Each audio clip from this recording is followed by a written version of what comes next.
Hamar is in Wimbledon. Hamar, what do you think? Well, I think he's left the institution, left the country.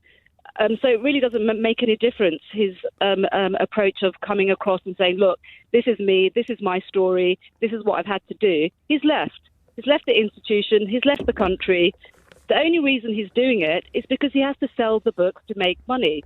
And technically he doesn't, of course, because the advance would have been immense. I very much doubt, even if it becomes the best-selling book in history, that it will actually move into royalty territory. The advance is already in the bank. Agreed, but this is not going to stop here, is it? He needs to make an income going forward. He can't just stop here with his. Well, he's media, got many other plates spinning. Let me just back up a bit because I'm a bit confused by your opening. Let's talk about each other. So if you had enormous issues with people in this country and they had been played out in public and continue to be played out in public, even if you moved to Alpha Centauri, never mind Montecito, even if you died, they would still be writing about the other side of the story, still be portraying you according to their agenda, not your recollections, not your reality. You think if you moved house, suddenly you wouldn't care anymore or it wouldn't matter to you?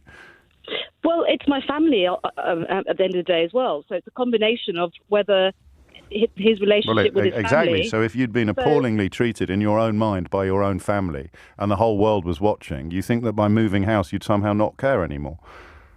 But then do you think by voicing it in public... Just tell me first, because we look it through the lens of our own experiences. If you've been appallingly treated by your own family and the whole world was reading their side of the story, you think that if you moved house and left the family business, you wouldn't be upset anymore. That's because that's what you came on and said. I don't know whether you realise that. But No.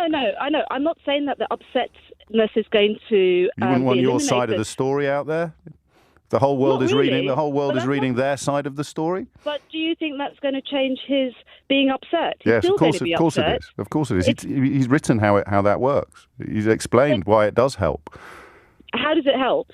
Well, taking revenge on his family, or the truth is out there? Well, obviously, his truth. Obviously, his truth. Yes. I mean, it's not like the royal family can put forward their truth. Well, yes, they can. Prince Charles did a book with Jonathan Dimbleby. Princess Diana did a book with Andrew Morton.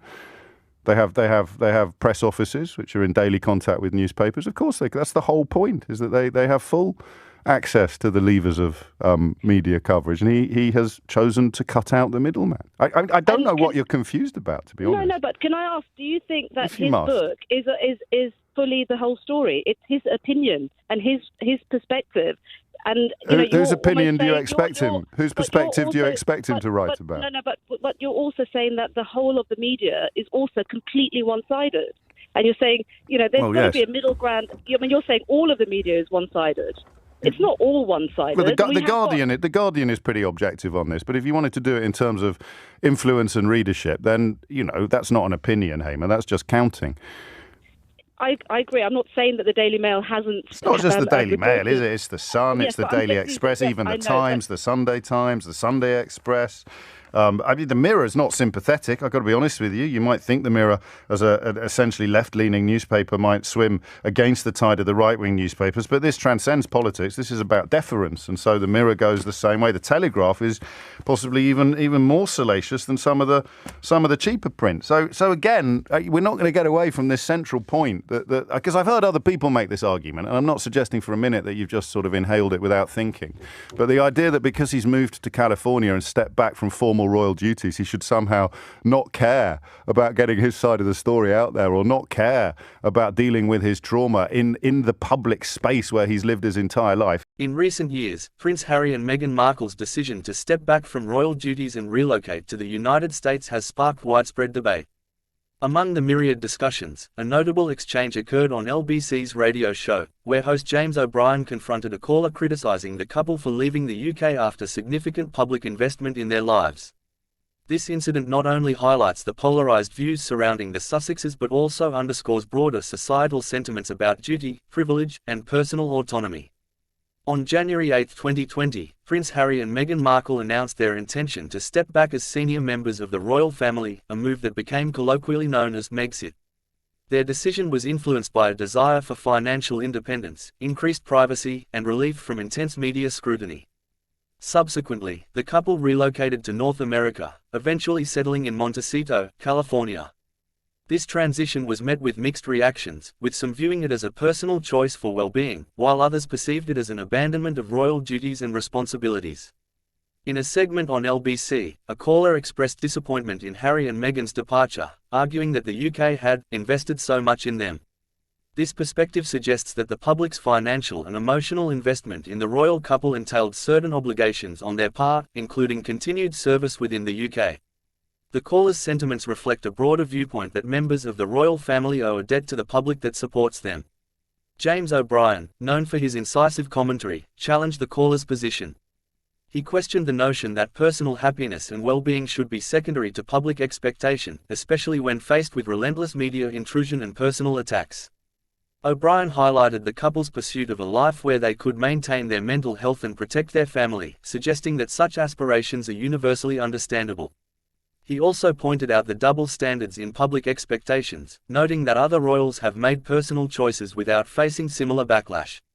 The debate brings to light the tension between public investment in the royal family and individual autonomy. While the monarchy is funded by taxpayers, and thus its members are seen as public servants, it raises the question, to what extent does this financial support dictate their personal choices? The Sussexes situation exemplifies the complexities of balancing public duty with personal well-being, especially under the scrutiny of the media and public opinion.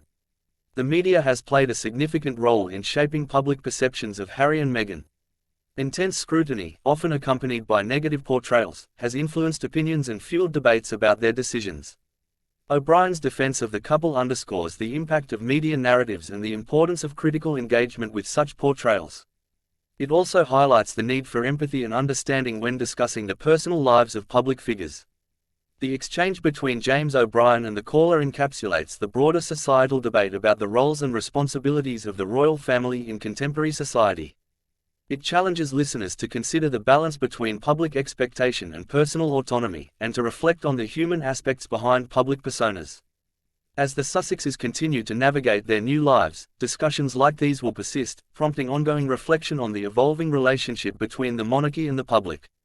The exchange between James O'Brien and the caller highlights the deepening divide in public opinion surrounding Prince Harry and Meghan Markle, shedding light on the complexities of balancing personal autonomy with public expectations.